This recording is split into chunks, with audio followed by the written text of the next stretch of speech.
The corn feeder is knocked flat, legs bent like somebody drove a truck into it. The ground around it isn't rooted up, it's turned over, plowed in a strip 20 feet long, like something took a disc harrow through your lease and left before you got there. You've seen hog damage before. This isn't that. The rub marks on the pine trunk sit at a height that makes you stop and measure it against your own hip, and it doesn't match. 10 years ago, the hogs on this land topped out around 150 pounds, maybe 180 if you caught a big boar in the right season. Trail cameras across Georgia, Texas, Alabama are now catching something else. 400 pounds, 500, reports, unverified but persistent, of hogs pushing past 600. Wildlife agencies confirm the sightings are real. What they can't agree on is why. The working theory involves a bloodline that was bred to hit 800 pounds, and it's been running loose in southern river bottoms for decades. And that disagreement is where this gets interesting. The official record, what's actually confirmed. Start with the baseline. Across the southern states, the average feral hog runs somewhere between 130 and 200 pounds. It's not a small animal. It's just not what's showing up on the trail cameras that get people's attention online. Then you get the outlier cases. Hogs trapped or killed in Texas, Georgia, and Alabama, coming in over 400 pounds, and a smaller number of confirmed cases pushing past 500. These aren't rumors passed around a deer camp. These are animals that got put on a certified scale, usually at a check station, or by a state wildlife commission doing verification work, because that's the only way a number like that holds up. The internet is full of forced perspective photos that make 200-pound hogs look like a dinosaur. But the confirmed cases tell a different story.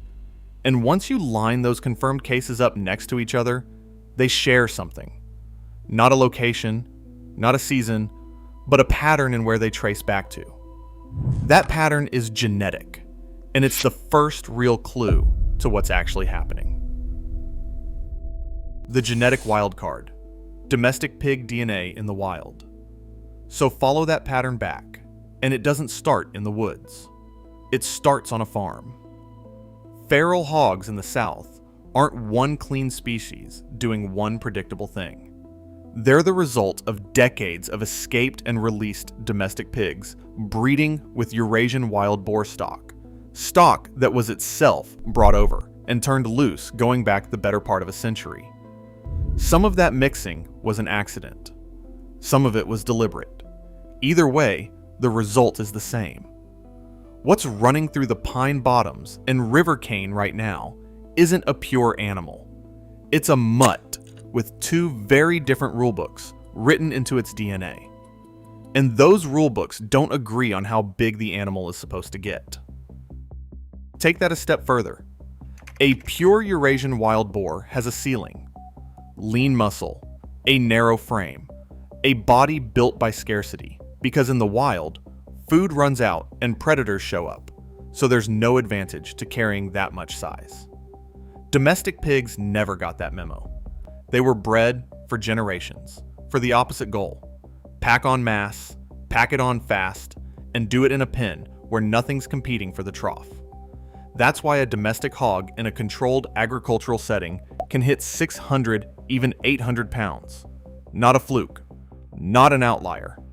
The breed standard, the whole point of the animal.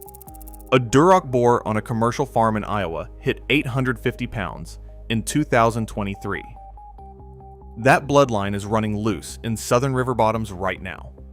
When that domestic genetic line breeds into a wild population, it doesn't erase the wild instincts, the wariness, the speed, the ability to survive without a farmer filling the trough. But it does hand some of the offspring the growth potential of the barnyard animal, running loose in a landscape with none of the barnyard ceiling on it. No farmer culling for feed efficiency, no slaughter date. Just a hybrid animal carrying the frame size of a 700-pound domestic breed, and decades of open land to grow into it. Here's where it gets murky. No formal genetic study has mapped exactly which feral populations carry the heaviest domestic ancestry. Nobody's pulled DNA from the 500-pound outliers and lined it up against a control group. The pattern is there. The mechanism is understood. But why this river bottom and not that one? That part stays open. Genetics load the gun. That much biologists agree on. But a loaded gun doesn't fire itself, and something has to be feeding that growth potential enough calories to actually reach it. The diet factor. Why southern hogs have unlimited calories. A feral hog will eat almost anything that doesn't eat it first. Acorns, roots, grubs, a dead deer on the side of the road, a nest of turkey eggs, a row of half-grown soybeans. That's the animal's design. An omnivore with a nose built for finding calories nobody else can find, and a gut that turns almost any of it into fat and muscle. In Europe, that opportunism runs into a wall eventually. Winters get lean, mass crops fail some years, and the animal's body reflects it. The South never builds that wall. Start with something most hunters don't think twice about: the corn feeder. Across Georgia, Texas, Alabama, thousands of them run on timers, spinning out corn twice a day at the same GPS coordinate, year-round. Nobody's feeding hogs on purpose, but a hog doesn't care. It finds that pile, learns the timer, and comes back every single day, and so does every hog in a mile radius. One feeder becomes a guaranteed caloric floor. Now stack farmland on top of that. Peanut fields, cornfields, soybean fields running for miles, and a hog doesn't need to work hard to get into any of it. A herd can flatten a peanut field in one night and eat for a week. That's a calorie surplus a European wild boar never had access to in 1,000 years of evolution. Now watch how those three pieces lock together into one mechanism. Take one boar in one river bottom in Alabama. He's carrying Duroc frame genetics from a bloodline that's been in that creek for 6 generations. He's got a corn feeder on a timer 400 yards from his bedding area, running 365 days a year. And the last cougar in that county was killed in 1952. That boar has no ceiling. Take away any one of those three and the math changes. Leave all three in place and you get a population that keeps climbing. And here's what should make you uneasy about all of this. Nobody set out to build a bigger hog. No agency, no farmer, no hunter running a feeder on a timer meant to do this. It happened as a side effect of ordinary land use: corn for deer, peanuts for market, and a hog smart enough and hungry enough to take advantage of both. The conditions are already out there, spread across 3 states and thousands of feeders and a few million acres of row crop. Nobody built that system to be undone.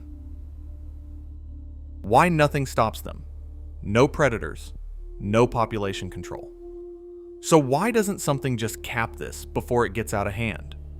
Look at what's actually hunting a feral hog in the South, and the honest answer is almost nothing.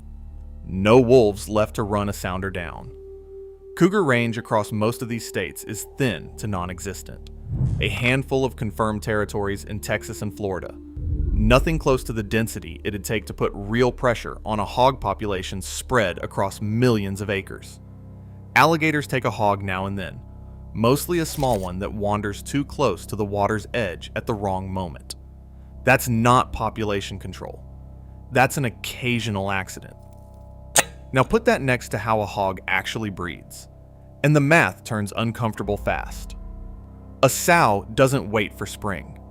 She cycles multiple times a year, each litter 4 to 6 piglets. Those piglets hit breeding age under a year old. You're not looking at a slow-growing population. You're looking at compounding growth, litter stacking on litter, with no season that shuts it down. Hunting pressure sounds like it should be the answer, and it should press the numbers down. It doesn't press the size down.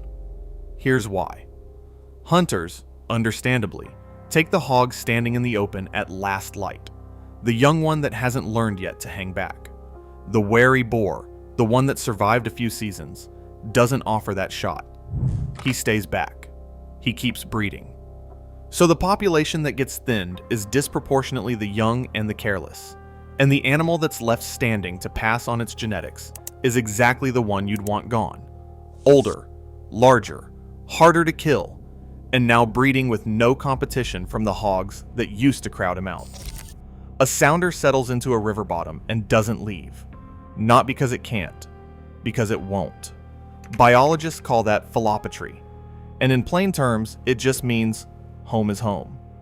That matters because a bloodline carrying that domestic heavy frame doesn't dilute across a region.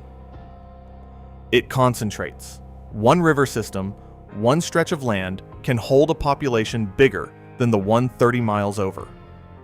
Biologists will tell you all of this. Line it all up, and you get exactly the kind of pressure cooker that could produce an outlier.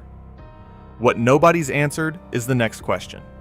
Why does one river bottom in Alabama produce a run of 400-pound boars, while a nearly identical piece of ground 2 counties over doesn't?